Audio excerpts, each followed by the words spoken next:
Hi friends, special বিশেষ প্রশ্ন সমাধানের আজকের আলোচনা কারক বিভক্তি।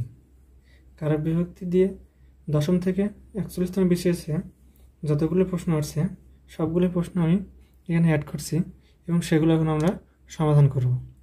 প্রথম প্রশ্ন কি দেখি, বাক্যের ক্রিয়ার সাথে অন্যান্য পদের যে সম্পর্ক তাকে কি বলে?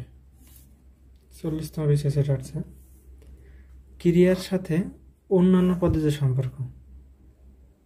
আমরা জানি যে ক্রিয়ার সাথে যদি অন্যান্য পদের সম্পর্ক দেখে আসি, একটা উদাহরণ, রহিম বল খেলে, এখানে খেলে হচ্ছে ক্রিয়াপদ আর বাদ বাকি সবগুলো হচ্ছে নামপদ। তাহলে ক্রিয়াপদের সাথে নামপদের যে সম্পর্ক সেটাই আমরা জানি কারক। তাহলে এটা উত্তর হবে হচ্ছে কারক। 2 নম্বর প্রশ্ন, দ্বারা দিয়া কর্তৃক বাংলা ব্যাকরণের যে কোন বিভক্তি? এটা 40তম বিশেষে আসছে। দ্বারা দিয়া কর্তৃক আমরা জানি তৃতীয় বিভক্তি। তাহলে এটা প্রথমে আছে আমার, সেটা প্রথমেই মুখস্থ, এটা খুবই সহজ। এবার কোনটি অপাদান কারক? 39তম বিশেষ, বনে বাঘ আছে, গৃহিণী গৃহ দাও, জিজ্ঞাসিবে জনে জনে, ট্রেন স্টেশন ছেড়েছে। বনে বাঘ আছে অর্থাৎ এটা হচ্ছে ঐক্যদেশিক উদাহরণ, ঐক্যদেশিক অধিকরণ। কারণ বনে বাঘ আছে এটা নির্দিষ্ট স্থানে, তাহলে এটা যাবে ঐক্যদেশিক উদাহরণ, তাহলে এটা হবে না। গৃহহীনে গৃহ দাও, তার মানে এটাকে সম্প্রদান করা হচ্ছে, কিছু দান করা বোঝালে সম্প্রদান, তাহলে এটাও হবে না। জিজ্ঞাসিবে জনে জনে, এখানে জিজ্ঞাসিবে কাকে কাকে এরকম যদি মনে হয় তাহলে এটা কি বা কাকে দিয়ে প্রশ্ন করলে আমরা জানি কর্মকারক, তাহলে এটা হবে না।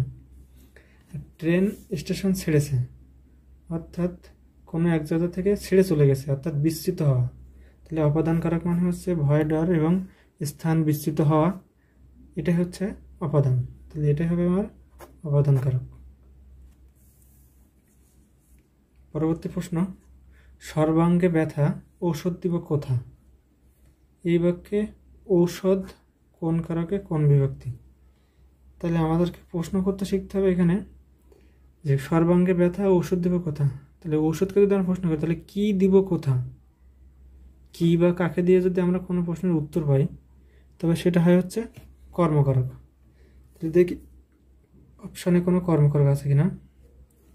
হ্যাঁ, প্রথমে আছে কর্মে শূন্য, তাহলে ঔষধ এর সাথে কোনো প্রকার বিভক্তি এখানে শেষে নাই, তার মানে কি আছে শূন্য বা অ আছে, তাহলে এটা হচ্ছে কর্মে শূন্য। আকাশে তো আমি রাখি নাই মোর উড়িবার ইতিহাস, এই বাক্যে আকাশের শব্দটি কোন কারকে কোন বিভক্তি? 40তম বিশেষে আসছে। তাহলে আকাশে, তাহলে কোথায়, এটা স্থান বোঝাচ্ছে, তাহলে স্থান বোঝালে কি হয়? স্থান বোঝালে কর্তৃ নাকি কর্ম নাকি অপাদান নাকি অধিকরণ? অবশ্যই অধিকরণ। এবং দেখে আসি আকাশে কি আছে শেষে, আকাশে, তাহলে ওকে যদি আমরা এইভাবে লিখি আকাশ যোগ এ, তাহলে এটা হচ্ছে আকাশে, তাহলে এ বিভক্তি হচ্ছে আমার সপ্তমী বিভক্তি। তাহলে আকাশে একটা স্থান আর তার সাথে বিভক্তি হচ্ছে সপ্তমী, তাহলে অধিকরণে সপ্তমী, তাহলে এটা হবে উত্তর অধিকরণে সপ্তমী। লাস্ট কোশ্চেন, নিম্নরূপে কোন শব্দে করণ কারকে শূন্য বিভক্তি? করণে শূন্য বিভক্তি ব্যবহৃত হয়েছে। 12তম বিশেষে আসছে ঘোড়াকে চাবুক মার। আমরা যদি এটাকে দেখে আসি তাহলে এটাতে কি হবে? ঘোড়াকে চাবুক মার, কিসের দ্বারা কি উপায়ে যদি বোঝালে আমরা জানি সেটা করণ কারক।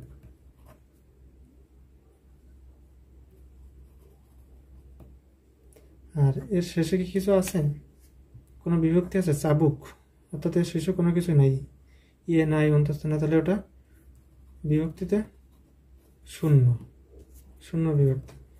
তাহলে তাহলে প্রথমটাই আমার উত্তর হয়ে যাচ্ছে ঘোড়াকে চাবুক মার, এটা হচ্ছে আমার করণে শূন্য। অন্যান্যগুলো কি আছে? ডাক্তার ডাক, কাকে ডাক, কাকে দিয়ে প্রশ্ন করলে যে আমরা কী পাই সেটা হচ্ছে কর্ম, তাহলে এর শেষে কোনো বিভক্তিও নাই, র, এটা ডাক্তারের র, এটা কিন্তু র এর ষষ্ঠী না, তাহলে এটা হচ্ছে কর্মে শূন্য। গাড়ি স্টেশন ছেড়েছে, তাহলে কোনো জায়গা থেকে ছেড়ে যাওয়া মানে আমরা বুঝে যাচ্ছি যে সেটা অপাদান কারক, আর স্টেশনের শেষে কোনো কিছুই যুক্ত হয় না অর্থাৎ শূন্য বিভক্তি বা অবিভক্তি আছে, তাহলে এটা হচ্ছে অপাদানে শূন্য। মুষলধারে বৃষ্টি পড়ছে, অর্থাৎ এখানে বৃষ্টি ঝরে পড়ার কথা আছে। এটা হচ্ছে কোনো এটা হবে হচ্ছে অপাদান, কোনো কিছু রক্ষিত চ্যুত সেটা হচ্ছে অপাদান। তাহলে এখানে মুষলধারে রে আর রে আছে, অর্থাৎ মুষলধারের সাথে মুষলধার তার সাথে এ যুক্ত হয়েছে, অর্থাৎ এটা সপ্তমী, অপাদানে সপ্তমী। এখানে কিন্তু কের এই রে বিভক্তি নাই এটা। তো এই ছিল আমাদের কারক বিভক্তি নিয়ে আমরা সমাধান করলাম। আশা করি তোমরা সবাই বুঝছো। তো আজকে এই পর্যন্তই। ভালো থাকো সবাই। আল্লাহ হাফেজ।